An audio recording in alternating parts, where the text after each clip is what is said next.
আসসালামু আলাইকুম ভিউয়ার্স, সকালে কেমন আছেন? আশা করি অনেক ভালো আছেন। তো আজকে আমি একটা ওয়েন্ডিং ব্যানার দেখাবো খুব সহজে কিভাবে তৈরি করা যায়। তো প্রথমেতে এখান থেকে আমি একটা পেজ নিব।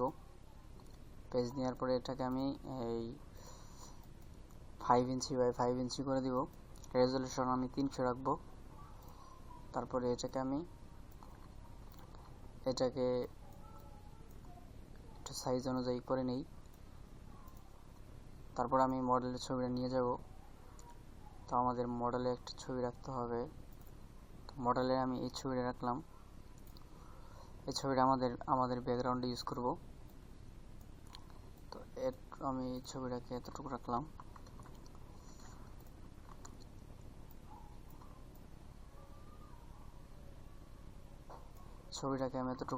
রাখার পরে আমি কি করব, এটাকে অ্যাডজাস্ট করে দিব। অ্যাডজাস্ট করার পরে আমি এটাকে কন্ট্রোল ইউ চাপ দিব। ইউ আসার পরে আমি এখান থেকে কালার ডিসে চাপ দিব। চাপ দেওয়ার পরে আমি দেখব কোন কালারটা ভালো লাগে।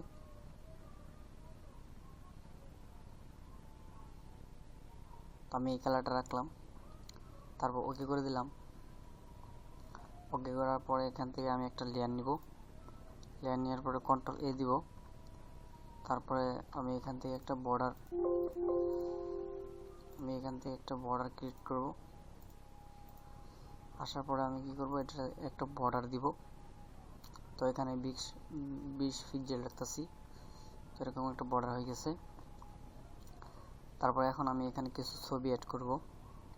তো আমরা এই যে রেক্ট্যাঙ্গুলার যাওয়ার পরে নিচে আছে কাস্টম শেপ টুল। এখানে যাওয়ার পরে আমাদের এই যে এখানে আসার পরে দেখেন এখানে আমাদের অনেক শেপ টুল আছে। তো চাইলে এখান থেকে নিতে পারেন। আর এছাড়া এখান থেকে আপনি পলিগন টুল নিতে পারেন। তো আমরা পলিগন টুল নিয়েই কাজ করব, কারণ এই কাস্টমের শেপ হয়তোবা এরকম অনেকের ক্ষেত্রে থাকে না। আচ্ছা, আমি এটাকে কি করব, এই পলিগন টুল নিব।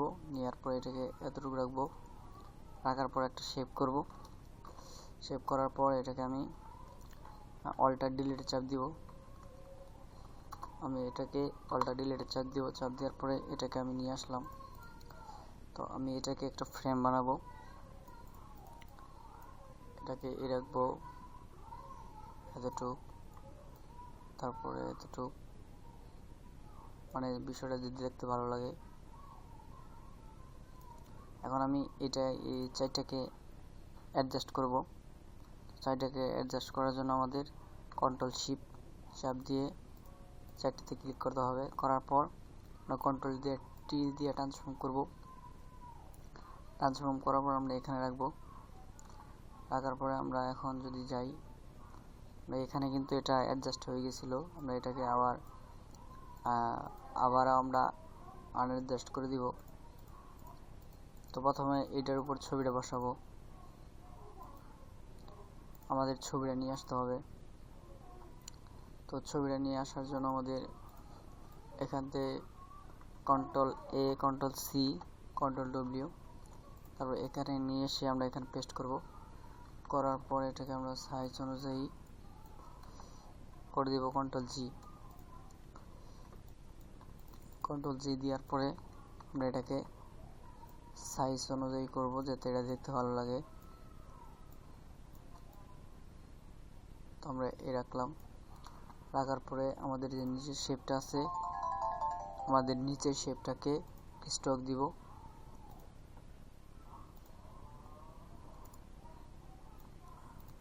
এখানে আমরা ইনসাইড করে দিব, তাহলে দেখতে ভালো লাগবে। তো আমি এটাকে সাদা দিচ্ছি।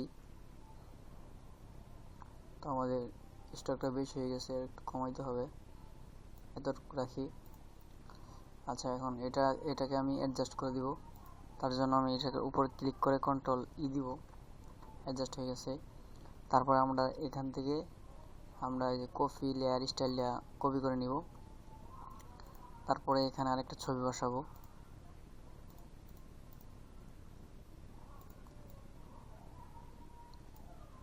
কন্ট্রোল এ, কন্ট্রোল সি, কন্ট্রোল ডব্লিউ, তারপর আমরা এটাকে সিলেক্ট করে এখানে নিয়ে আসব। নিয়ে আসার পর এটাকে কাস্টমাইজ করে দিব। এটার অনুযায়ী কন্ট্রোল জি দিব। জি দেওয়ার পরে এটাকে আমি আরেকটু ছোট করে দিব যাতে দেখতে ভালো লাগে, রাখলাম। তারপরে আমি নিচেরটাকে আমি ওই লেয়ার স্টাইলটা পেস্ট করব, তাহলে আমাদের এই বর্ডারটা এখানে চলে আসবে। তারপরে এই ছবিটাকে একটু লাইট বাড়াই দিব, কারণ যেহেতু এটা একটু কালো দেখা যায়। এটাকে আমি অ্যাডজাস্ট করে দিব কন্ট্রোল ই দিয়ে। তারপরে এই ছবির একটু লাইট বাড়াবো এখান থেকে। কারভার্সে যাওয়ার পরে এটাকে একটু হালকা এতটুক লাইট করে দিলাম। করে দেওয়ার পর আমি কন্ট্রোল ই দিব, তাহলে লাইট হয়ে গেছে। তারপরে আমাদের এখানে আরেকটা ছবি অ্যাড করতে হবে।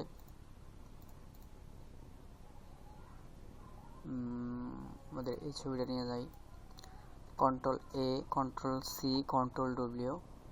তারপরে এখানে পেস্ট করে আমরা এখানে এটাকে সাইজ অনুযায়ী করে নিব। করে নেওয়ার পর আমরা কন্ট্রোল ই দিব। কন্ট্রোল টি দেওয়ার পর এটাকে আমরা ট্রান্সফর্ম করব।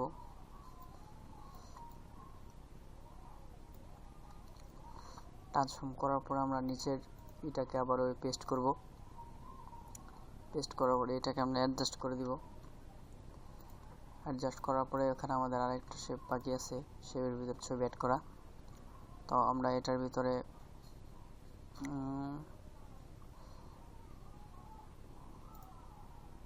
একটা ছবি নিয়ে যাব। সম্ভবত এই ছবিটা দেওয়া হয় নাই, তাহলে কন্ট্রোল এ, কন্ট্রোল সি, কন্ট্রোল ডব্লিউ এখানে পেস্ট করব। পেস্ট করার পরে এটাকে আমি এই সমানভাবে রাখবো। কন্ট্রোল জি দিব। জি দেওয়ার পরে এটাকে আমি কাস্টমাইজ করব।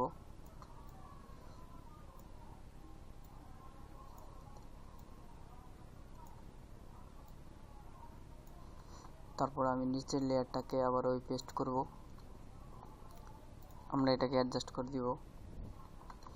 অ্যাডজাস্ট করার পরে আমাদের কিন্তু এটা হয়ে গেছে।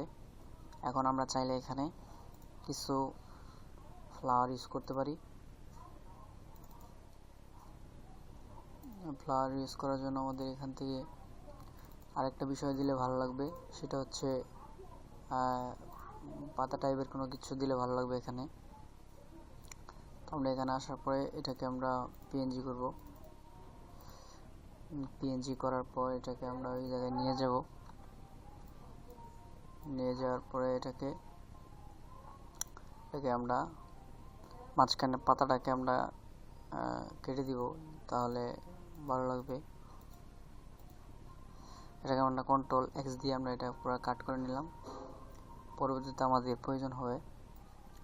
তো এটা আমি আবার পেস্ট করলাম। পেস্ট করার পরে এটাকে সবার উপরে নিয়ে গেলাম, পাতাটা নিলাম। তারপরে আমি এখানে একটা ফ্লাওয়ার নিয়ে আসবো। ফ্লাওয়ার, তো আমাদের যে ফ্লাওয়ারটা ভালো লাগবে সেটা আমরা একটু দেখি।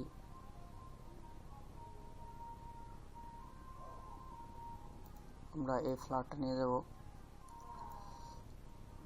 নিয়ে যাওয়ার পরে এখান থেকে আমরা সিলেকশনে যাব, কালার রেঞ্জ এখানে ক্লিক করব। করার পরে দেখেন এটা হয়ে গেছে। তারপর আমরা এটা ব্যাকগ্রাউন্ডটা রিমুভ করে দেব। ব্যাকগ্রাউন্ড রিমুভ করার পরে আমরা এই ছবিটাকে এখানে নিয়ে যাব। এখন এটাকে বড় করব। বড় করার পরে এটাকে আমরা সাইজ অনুযায়ী রাখবো। এটাকে সাইজ করব যাতে দেখতে ভালো লাগে। তারপরে এই পাতাটাকে আমরা যেহেতু একটা কপি করছি, তারপর আমরা এই পাতাটাকে আরেকটা কপি করব। এখন এই পাতাটিকে আমি আরেকটা কপি করব। এই কপি করার পরে এটাকে আমি ব্লার থেকে আমি মোশন ব্লার করে দিব, যাতে জিনিসটা মানে পড়তেছে মনে হয় এরকম কিছু। তারপরে আমি সেম এটাকেও ব্লার করে দিব, মোশন ব্লার। দেওয়ার পরে এই পাতাটাকে আমি একটু বড় করব। বড় করার পরে এটাও সেম ভাবে মোশন ব্লার করে দিব। তারপর আমরা এই পাতাটাকেও মোশন ব্লার করে দিব।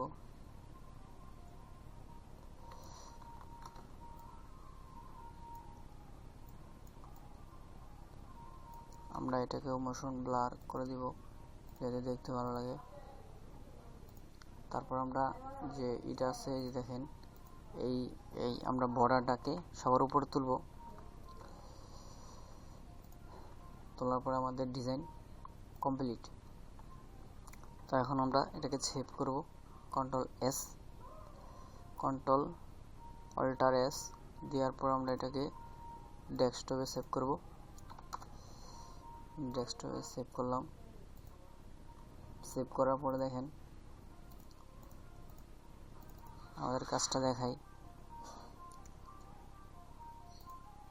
এই হচ্ছে প্রপারলি একটা ডিজাইন। তো আশা করি বুঝতে পারছেন যে এরকম ধরনের ডিজাইন কিভাবে করতে হয়। তো এরকম ডিজাইন যদি আরও দেখতে চান তাহলে অবশ্যই আমার ইউটিউব চ্যানেলটা সাবস্ক্রাইব করে রাখেন। আমি আরও ভালো কাজ দিব। তো ভালো থাকবেন, সুস্থ থাকবেন। আসসালামু আলাইকুম।